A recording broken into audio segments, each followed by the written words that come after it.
Capítulo 1, Princípios e Bases para a Prática Médica, do livro Semiologia Médica do Porto. Então, nós vamos falar sobre a introdução da prática médica, origem da medicina, saúde, os determinantes, ética e bioética, método clínico, o ato médico, na verdade seriam as qualidades humanas, medicina baseada em evidências, SUS e área do direito. Iniciando.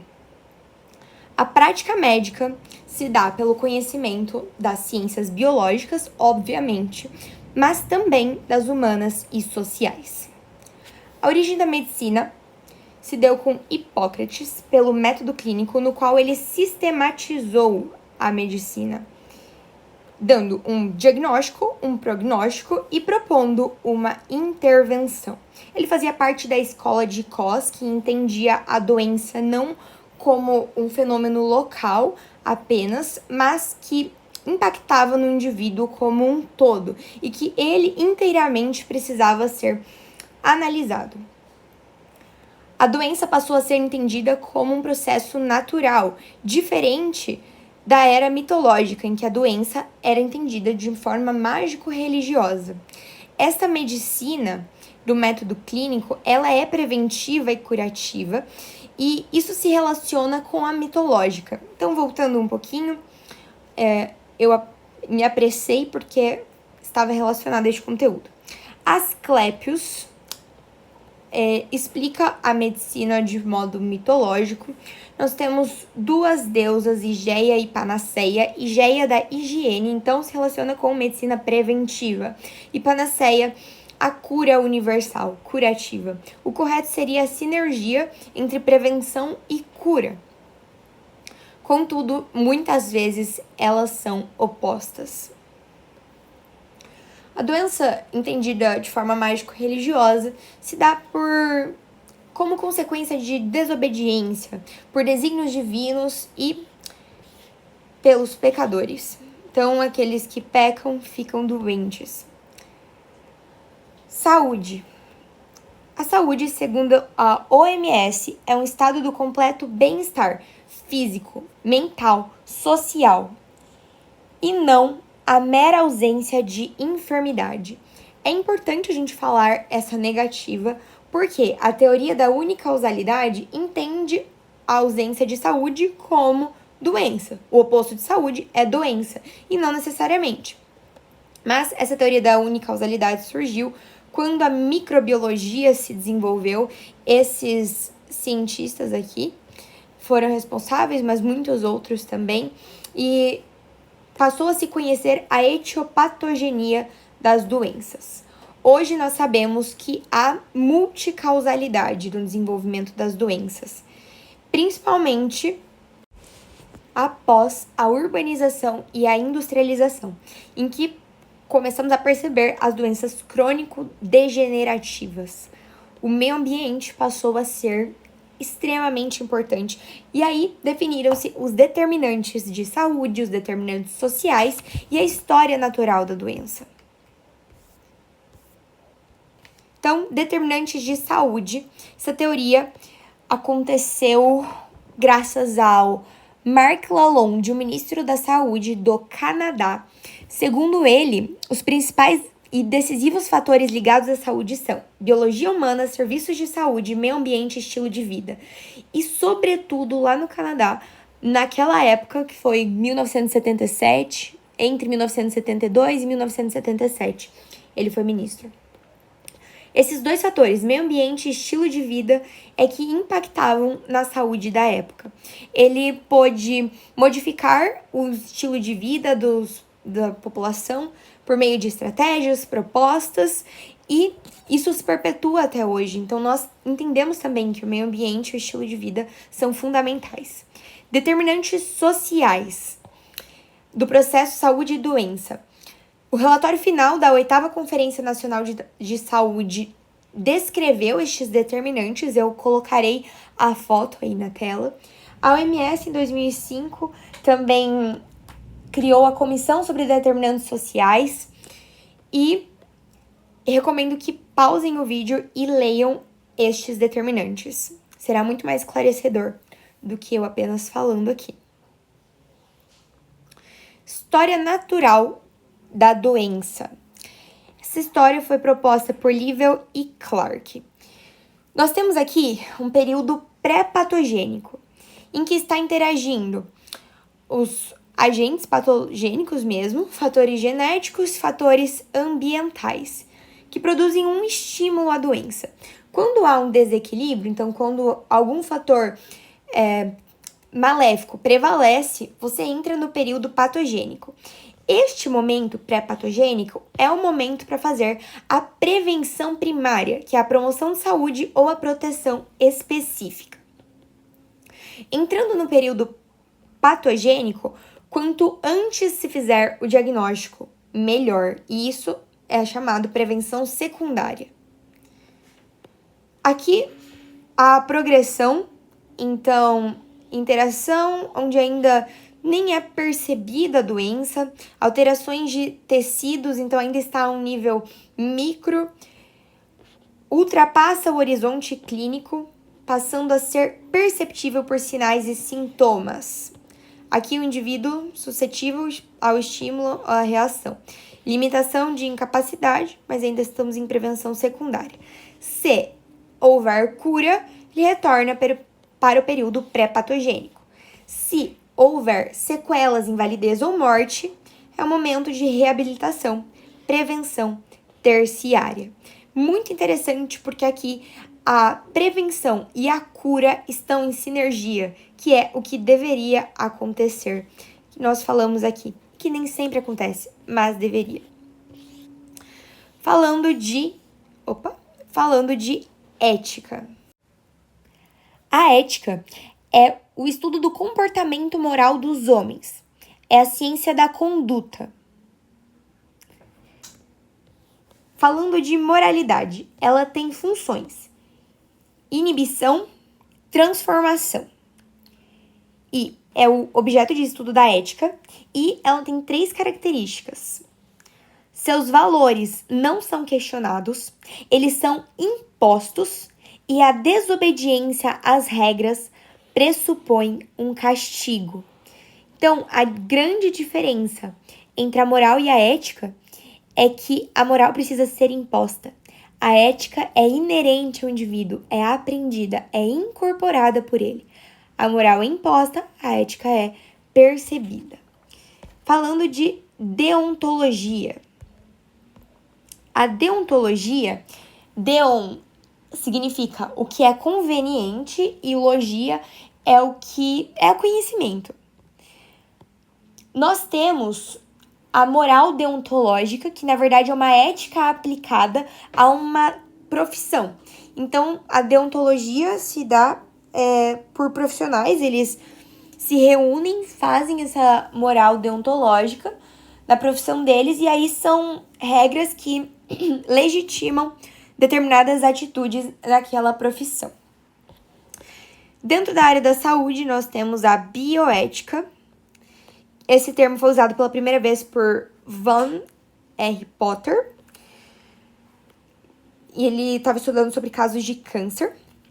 Berlinger divide a bioética em limite e cotidiana. A limite se dá pelo progresso científico, em que nós estudamos quando se dá o começo, o fim da vida, e a cotidiana nas situações adversas, quando há exclusão social, fome, falta de acesso à saúde e direitos à cidadania. Os princípios da bioética são a beneficência, fazer o bem, não maleficência, não fazer o mal, autonomia, preservar a decisão do paciente, dando a ele todo o conhecimento para que ele possa tomar da melhor forma sua decisão, e justiça. Método clínico. A anamnese é fundamental para formular hipóteses diagnósticas, estabelecer uma boa relação médico-paciente e para tomadas de decisões.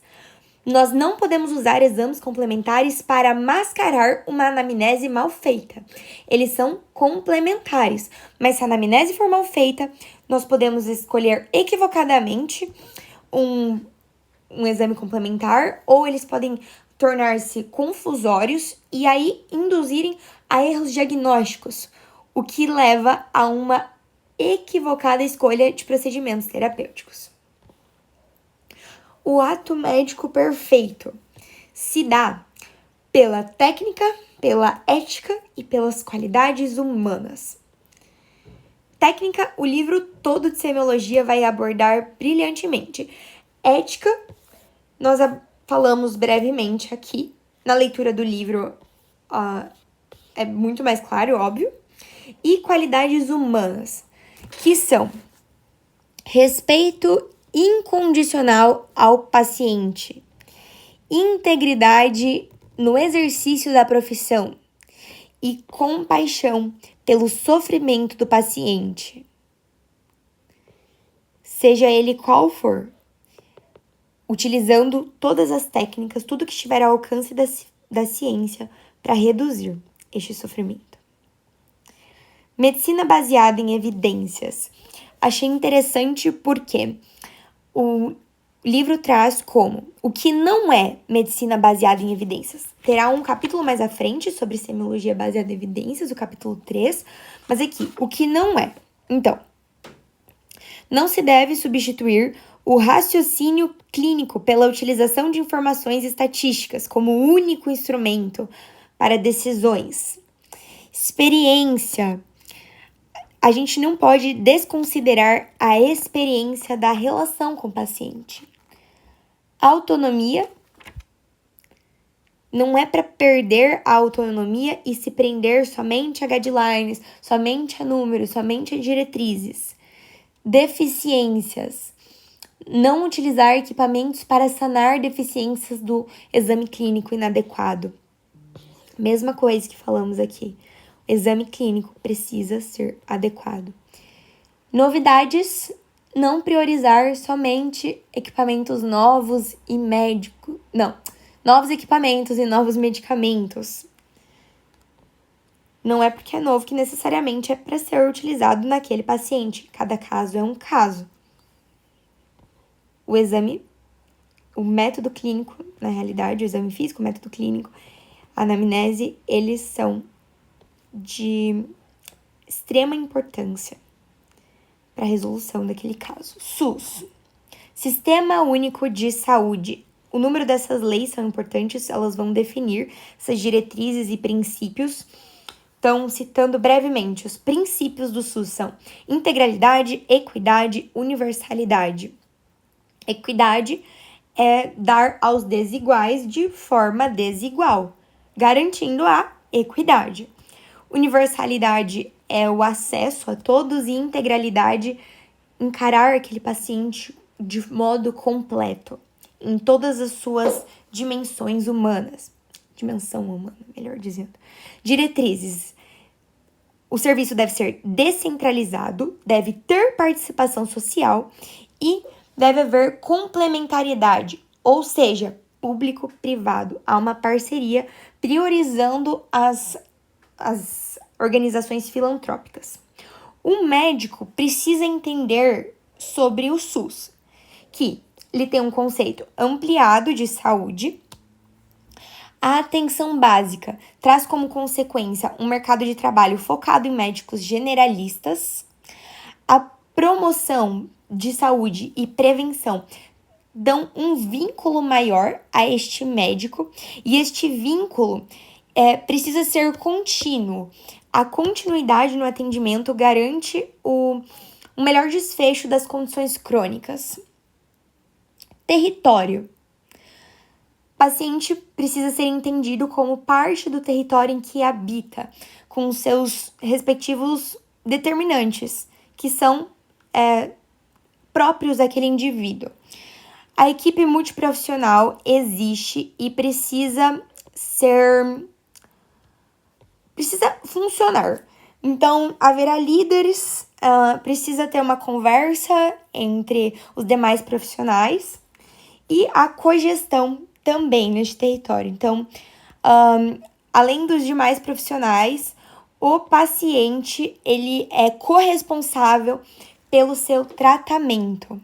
O médico não é mais o senhor absoluto do saber. Vamos entrar na seara do direito, que, admito, foi a mais difícil. Então, Código de Defesa do Consumidor. Falarei brevemente sobre essa parte do direito. Código de Defesa do Consumidor.